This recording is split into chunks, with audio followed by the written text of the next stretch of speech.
বলেছে না রফিক ভাই? ওকে, অ্যাকশন। আচ্ছা, শর্ট সার্কিট ক্যালকুলেশন এইখানেও পড়া খুবই কম, ঠিক আছে?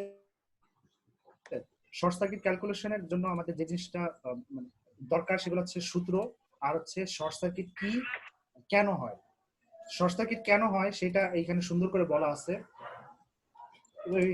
এগুলা পড়ে নিবা, আর্থকুয়েকের কারণে স্নোফল সুন্দর করে বলা আছে, সেগুলা মুখস্থ করতে হবে, এখানে বোঝানোর কিছু নেই। এরপরে এই জিনিসগুলো একদম বেসিক জিনিস, এগুলো আমাদের আলাদা করে মনে রাখতে হবে। সেটা হচ্ছে শর্ট সার্কিট দুই ধরনের হতে পারে, একটা সিমেট্রিক্যাল, আনসিমেট্রিক্যাল। তারপরে আনসিমেট্রিক্যাল আবার কয়েক ধরনের হয়, এগুলো পড়ে নেবা, single line to ground, line to line, এগুলা। এরপর হচ্ছে impact of short circuit. Short circuit হলে কি কি হয় এগুলো আমরা মোটামুটি সবই জানি, ঠিক আছে? তো এর মধ্যে কি হয় যে শর্ট সার্কিট হলে খুব বেশি পরিমাণে কারেন্ট পাস হয়। এখানে বলা আছে হচ্ছে ফুল লোডের চেয়ে 10 গুণ বেশি। এই জিনিসগুলো দুই একটা কথা বললেই হবে। শর্ট সার্কিটের ইমপ্যাক্ট কি, তারপর হচ্ছে এখানে এইটা পড়ার দরকার নাই, কারেন্ট ট্রান্সফরমার এগুলো তো আমরা পড়ছি, কারেন্ট সিটি এর জিনিস, এটা দরকার নাই। আচ্ছা, এইখানে একটা জিনিস, এটা কি বলবো কিনা, আর এটা হচ্ছে একটা প্রোগ্রামিং সিমুলেশন সফটওয়্যার, এটা সম্পর্কে সাধারণত কথা বলছি, এটা বলবো? এটা খুবই গুরুত্বপূর্ণ, বলো। আচ্ছা, এই ইটিএপি এটা একটু সবাই মনে রাখো তাহলে, electrical transient analyser program, ETAP, electrical transient analyser program. এটা হচ্ছে এমন একটা প্রোগ্রাম যেটার মাধ্যমে কোন একটা পাওয়ার সিস্টেমের বিভিন্ন কার্যক্রম আমরা সিমুলেশন করতে পারি, এবং পাওয়ার সিস্টেমকে ডিজাইন করতেও এই সফটওয়্যারটা কাজে লাগে, ঠিক আছে? এটা দিয়ে আমরা তিনটা তথ্য পাই, তিন ধরনের। এ দিয়ে কি বুঝাইছে?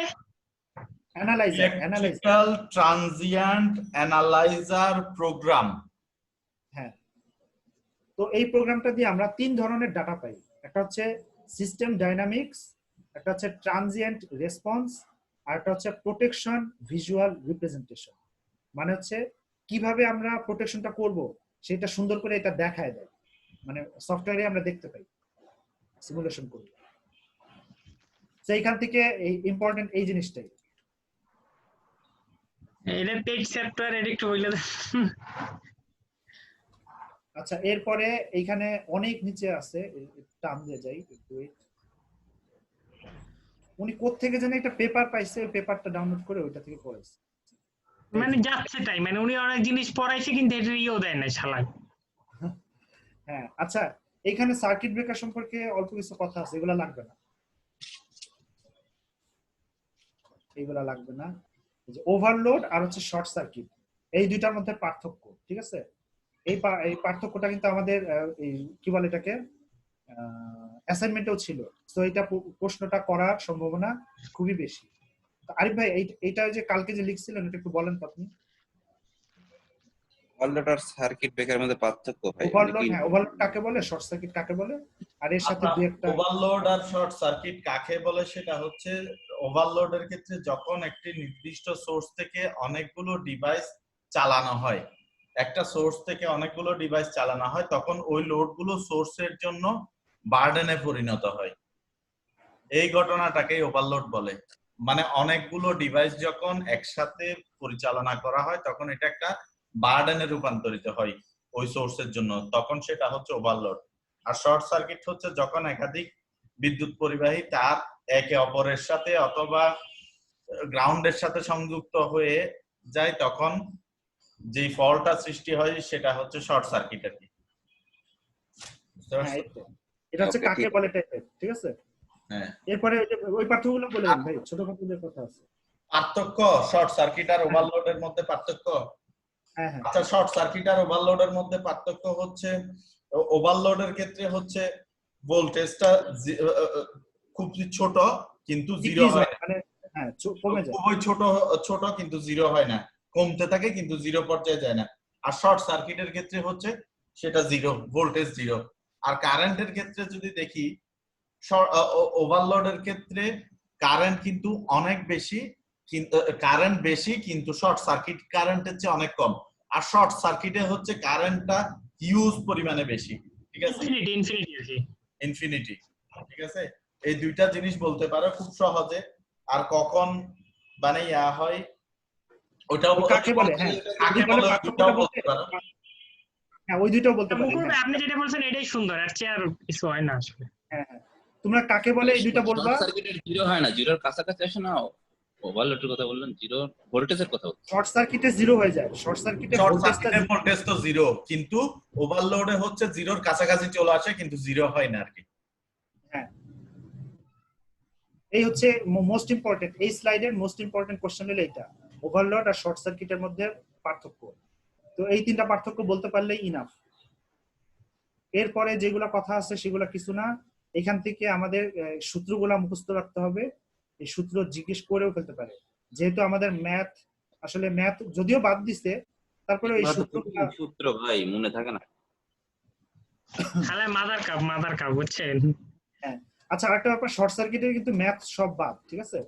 তো আমাদের এইগুলা নিয়ে চিন্তা করতে হবে না, তাহলে সূত্র বাদ দাও, সূত্র মাথায় রাখার দরকার নেই। সূত্র বাদ দিয়ে দিছি ভাই। তাহলে এই এই চ্যাপ্টারও শেষ, শর্ট সার্কিট ক্যালকুলেশন শেষ। মেন স্লাইড নাকি এখন? মেইন স্লাইড তো এটা, কিন্তু ইকুয়েশন তো ধরবে না। ইকুয়েশন কি ধরবে নাকি? না ইকুয়েশন কি ধরবে, হয়তো ধরতে পারে, এটার ইকুয়েশন ধরবে ওই। হ্যাঁ আচ্ছা, রিস্ট্রাইকিং ভোল্টেজ। এখন রিস্ট্রাইকিং ভোল্টেজটা কি জিনিস? এটা হচ্ছে মনে করো আমরা যে যখন কোন একটা সার্কিট ব্রেকার আমরা ওপেন করি, ঠিক আছে, যখন সার্কিট ব্রেকারকে ওপেন করি তখন এর মধ্যে একটা স্পার্ক হয়। এই স্পার্ক হওয়ার কারণে ওই জায়গাটা একটা ভোল্টেজের সার্জ ঘটে, মানে ভোল্টেজটা হঠাৎ করে অনেক বেশি পরিমাণে বাইরে যায়। তো বাইরে গিয়ে এক সময় কমে যায়, কিন্তু এই যে বাইরে বাইরে গেল, এই বাড়াটাকেই বলা হয় হচ্ছে তোমার রিস্ট্রাইকিং ভোল্টেজ, ঠিক আছে। তো এই জিনিসটা রিস্ট্রাইকিং ভোল্টেজটাকে আমরা আমাদের মানে কমানো দরকার বা নিউট্রালাইজ করা দরকার। সেই জিনিসটা কিভাবে করব সেইটারই হচ্ছে প্রসেস আমাদের। ওপেন মানে সার্কিট ব্রেকার যখন আমরা বন্ধ করি আর কি, না? হ্যাঁ হ্যাঁ, সার্কিট ব্রেকার বন্ধ করি, বন্ধ করা মানে কি সার্কিটকে ওপেন করে দাও না। হ্যাঁ সেটাই আর কি। আচ্ছা, সবার আগে যেটা জানা দরকার, ট্রিপোলার ভি এর টোটাল জিনিসটা জানতে হবে। Rate of rise of restriking voltage, ঠিক আছে, rate of rise of restriking voltage, এই জিনিসটা জানতে হবে। এরপরে এখন দেখি, এই যে আমরা একটা ইকুয়েশন আছে, এই ইকুয়েশন থেকে আমরা প্রমাণ করছি, ওই যে আমাদের অ্যাসাইনমেন্টও ছিল যে ট্রিপোলার V equals F N, ট্রিপোলার V equals F N মানে হচ্ছে ট্রিপোলার ছিল না, না ইয়ে ছিল ভাই, সমানুপাতিক। সমানুপাতিক ইকুয়াল, মানে এখানে একটা কি জানি থাকে, একটা কনস্ট্যান্ট থাকে, ওই কনস্ট্যান্টটা বাদ দিলে মানে সহ দিলে সমান হয়। যাই হোক, এটা হলো সমানুপাতিক, মানে আমাদের যে ন্যাচারাল ফ্রিকোয়েন্সি আছে, ন্যাচারাল ফ্রিকোয়েন্সির সমানুপাতিক। তো এখন কথা হচ্ছে এই ফ্রিকোয়েন্সিটা আবার কি জানি আমরা 1/2π√/LC, ঠিক আছে। এখন এখানে একটা কথা বলা হয়েছে যে রিস্ট্রাইকিং ভোল্টেজটা সবচেয়ে ডেঞ্জারাস কখন, সেটা হচ্ছে যদি কোনো একটা জায়গায় দেখো যে ফল্ট হয়েছে, কোনো একটা জায়গায় খুব কাছাকাছি, মানে কি বলে এটাকে, বাসবারের খুব কাছাকাছি একটা ফল্ট হয়েছে, ঠিক আছে। তাহলে কি হয়, তাহলে হয় হচ্ছে এই যে সি এর মান, সি এর ভ্যালুটা খুবই কম থাকে। সি এর মানটা কম হওয়ার কারণে আমাদের যে ফ্রিকোয়েন্সি, ন্যাচারাল ফ্রিকোয়েন্সিটা বাইরে যায়। আর আমরা জানি যে ট্রিপোলার ভি সমানুপাতিক হচ্ছে ফ্রিকোয়েন্সি, যার কারণে ফ্রিকোয়েন্সি যদি বাড়ে তাহলে ট্রিপোলার ভিও বাড়বে। আর আরেকটা কথা এখানে মনে রাখবা, এইখানে একটা কথা আছে দেখো, এই যে if ট্রিপোলার V is greater than the rate of rise of dielectric strength, মানে হচ্ছে ট্রিপোলার ভি যদি ডাইইলেকট্রিক স্ট্রেংথের চেয়ে বেশি হয় তাহলে রিস্ট্রাইকিংটা কন্টিনিউ হয়, দ্য আর্ক উইল রিস্ট্রাইক, মানে রিস্ট্রাইকটা কন্টিনিউ থাকে। রিস্ট্রাইকের কারণে আর্ক যে ঘটে, আর্ক মানে যে কারেন্ট যে মানে কারেন্ট বাড়ি খায় যে, ওই জিনিসটা কন্টিনিউয়াস ঘটতে থাকে। তো যদি আমরা কোনো জায়গায় দেখি যে ফ্রিকোয়েন্সি বাইরে গেছে, তাহলে সেখানে ট্রিপোলার ভিও বাইরে যাবে।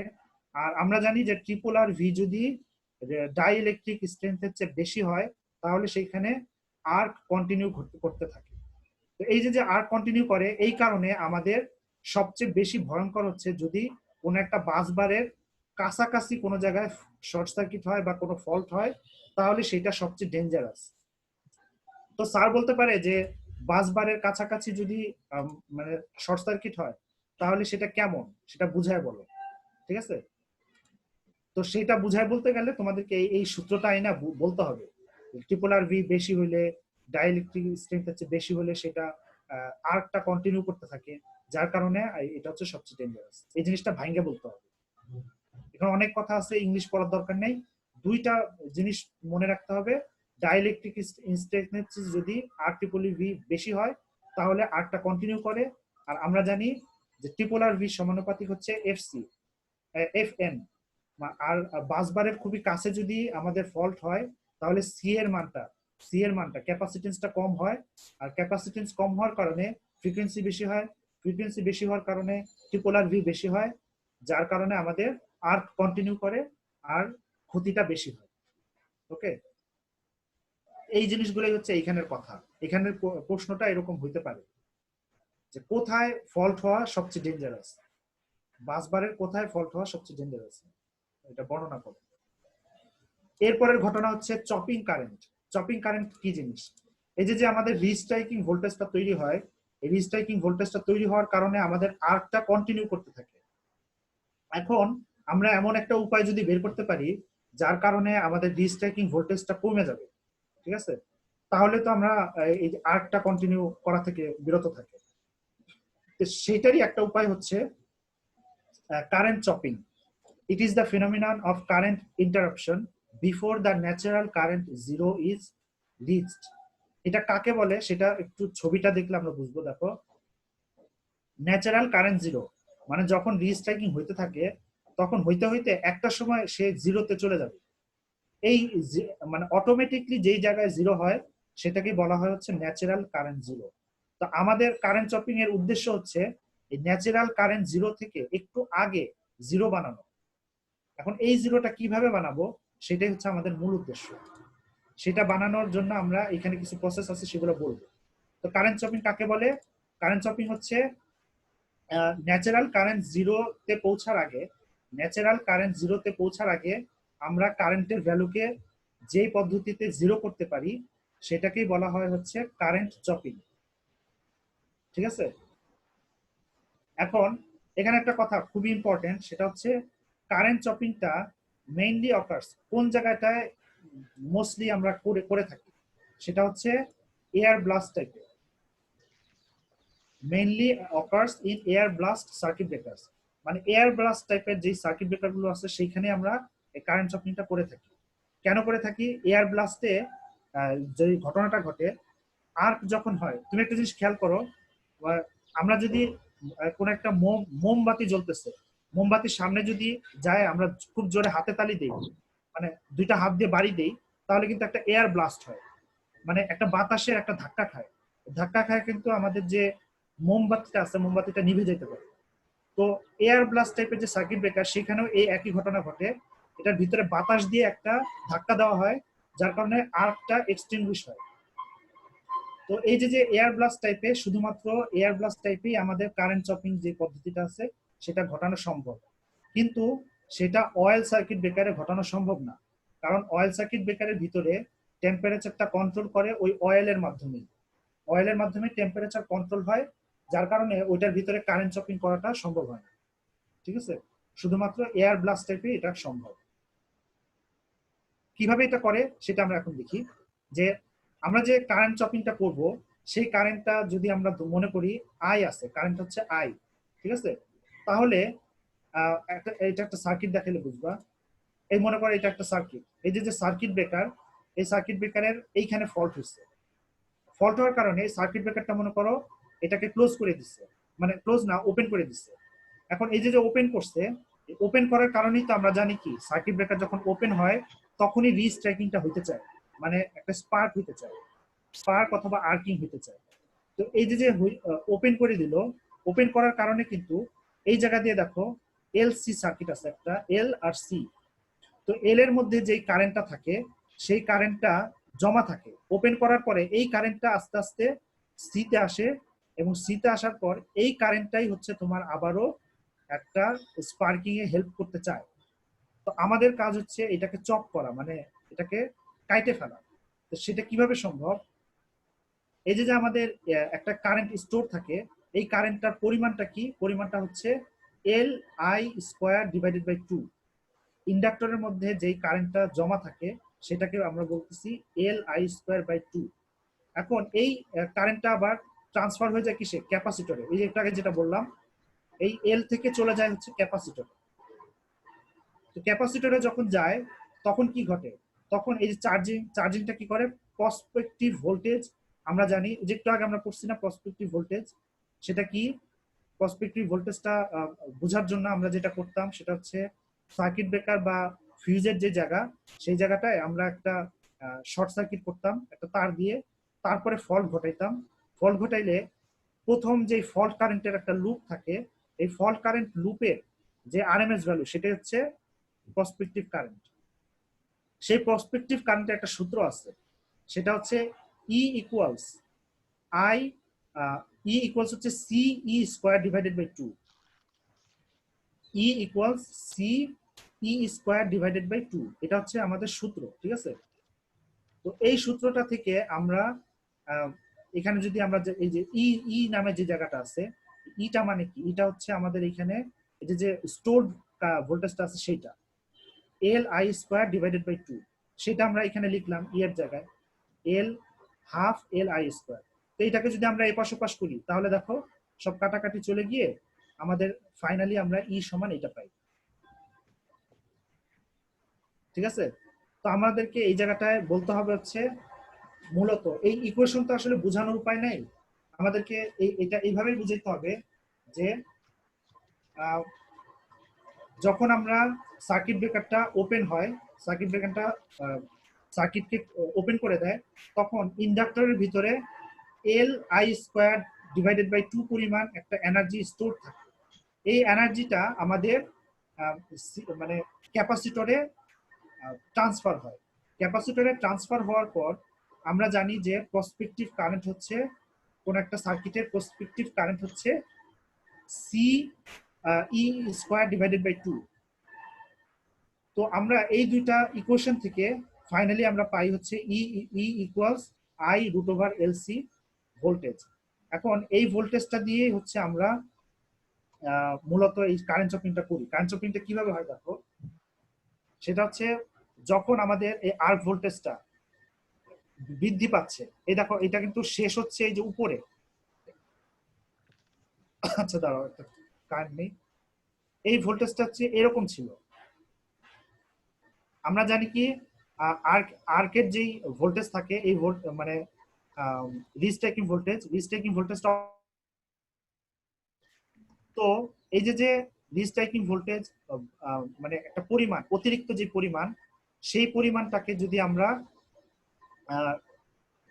মানে এই ক্যাপাসিটরের মাধ্যমে, আচ্ছা এই জায়গাটা না এটা এক্সপ্লেইন করতে বলবে না, বলবে না, না বললেও এক্সপ্লেইন করতে পারবে না তো কেউ।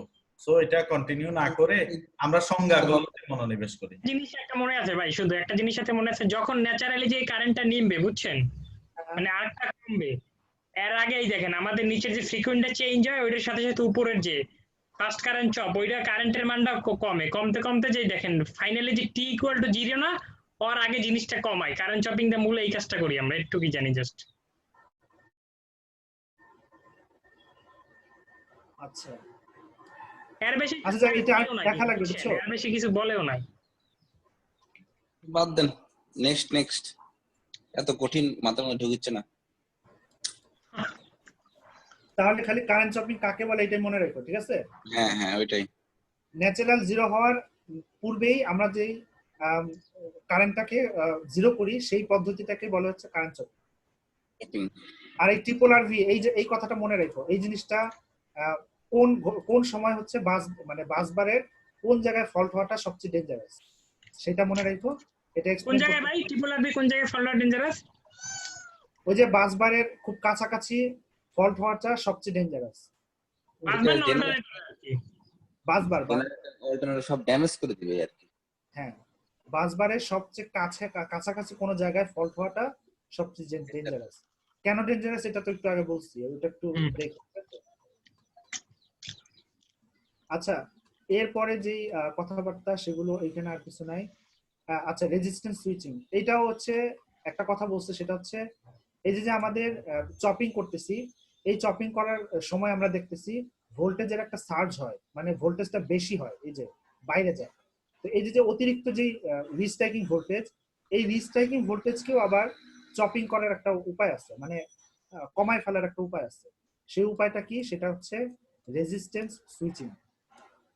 রেজিস্ট্যান্স সুইচিং এই পদ্ধতিটা কিভাবে সেট করা হয় সেটা হচ্ছে সার্কিট ব্রেকারের সাথে প্যারালালি একটা রেজিস্টর অ্যাড করা হয়।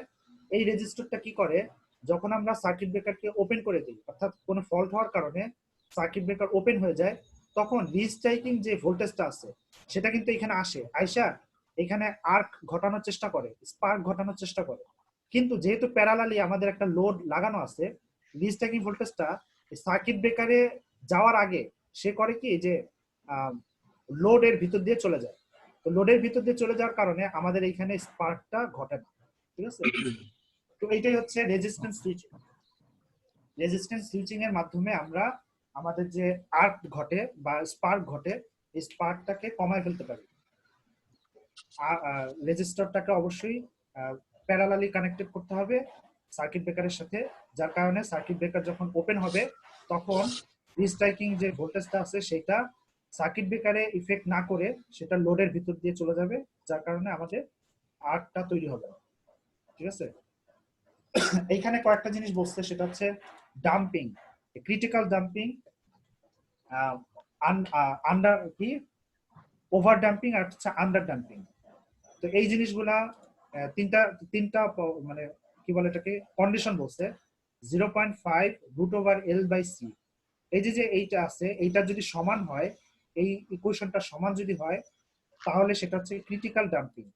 এটা থেকে যদি বেশি হয় তাহলে হচ্ছে ওভার ডাম্পিং, আর এটা থেকে যদি কম হয় তাহলে হচ্ছে সেটা আন্ডার ডাম্পিং।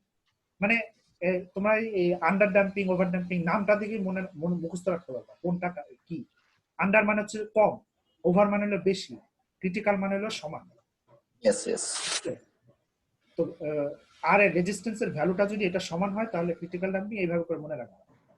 এখানে আর কিছু নাই, এখানে কয়েকটা জিনিস আছে সার্কিট ব্রেকার সম্পর্কে। এগুলো হচ্ছে এই যে ব্রেকিং ক্যাপাসিটির একটা সূত্র আছে, এটা মুখস্থ রাখতে হবে। আর ব্রেকিং ক্যাপাসিটির সম্পর্কে একটা কথা বলছে স্যার, সেটা হচ্ছে এই যে যে ব্রেকিং ক্যাপাসিটির একটা সূত্র, এই সূত্রটা এখন আর কাজ করা যায় না এই সিস্টেমে, মানে এমভিএ যে সিস্টেম, এই সিস্টেমে আমরা এটাকে ব্যবহার করতে পারি না। কারণটা কি? যদি কোনো একটা জায়গায় শর্ট সার্কিট হয় তাহলে কিন্তু সেখানে ভোল্টেজটা জিরো হয়ে যায়। ভোল্টেজ জিরো হইলে আমাদের যে টোটাল ইকুয়েশন থেকে আমরা রেজাল্ট পাচ্ছি জিরো, ঠিক আছে? তো ব্রেকিং ক্যাপাসিটিকে আমরা এমভিএ দিয়ে প্রকাশ করতাম, কিন্তু শর্ট সার্কিটের ক্ষেত্রে এমভিএ দিয়ে সেটাকে প্রকাশ করা যায় না। এটা হচ্ছে ব্রেকিং ক্যাপাসিটির যেই সূত্র আছে, সূত্রের একটা মানে ডিসঅ্যাডভান্টেজ অথবা ফ্ল, মানে ভুল। শর্ট সার্কিট ক্যাপাসিটি প্রকাশ করা যায় না নাকি কইলেন? না না না, মানে ব্রেকিং ক্যাপাসিটিকে এমভিএ তে প্রকাশ করা যায়, এমভিএ তে প্রকাশ করা যায়, কিন্তু শর্ট সার্কিটের ক্ষেত্রে সেটা করা যায় না। কারণ আচ্ছা, শর্ট সার্কিট ক্যাপাসিটি করা যায় না, ব্রেকিং ক্যাপাসিটি করা যায় না। ব্রেকিং ক্যাপাসিটিকে শর্ট সার্কিটের সময় সেটাকে প্রকাশ করা যায় না। আচ্ছা, এরপরে যেগুলো আছে এই যে মেকিং ক্যাপাসিটি, এটা হচ্ছে কাকে বলে টাইপের প্রশ্ন। মেকিং ক্যাপাসিটি কাকে বলে? কারেন্টের একটা পিক ভ্যালু, যেটা সার্কিট ব্রেকার ক্লোজ হওয়ার পরে প্রথম লুপে যেই আমরা কারেন্টটা পাই, সেই কারেন্টের পিক ভ্যালুটাকে আমরা বলি making capacity. Circuit breaker close হওয়ার পরে, মানে মনে করো সার্কিট ব্রেকার বন্ধ ছিল, ঠিক আছে, তুমি সার্কিট ব্রেকারটা অন করছো, তাহলে কি টোটাল বাড়িতে কারেন্ট চলে আসবে? এই যে টোটাল বাড়িতে কারেন্টটা গেল, এই কারেন্টের প্রথম যে সার্কেলটা আছে বা প্রথম যে লুপটা আছে, এই লুপের যে ভ্যালুটা, সেই পিক ভ্যালু, সেটাকেই আমরা বলি হচ্ছে মেকিং ক্যাপাসিটি। মানে সার্কিট ব্রেকারকে ক্লোজ করার পর প্রথম সার্কেল বা প্রথম লুপের যে পিক ভ্যালু, সেই পিক ভ্যালুকে আমরা বলি হচ্ছে মেকিং ক্যাপাসিটি। আর কিছু না, এখান থেকে এইগুলো। আরো আছে ভাই, শেষ না আর নাই ইউনিট তো কেভিএ কেভি পার মাইক্রোসেকেন্ড। কেভি পার এরকম কিছু ছিল। দাঁড়াও তো, আরে ভাই বন্ধ করে দেন, এখন রেকর্ড বন্ধ করে দেন।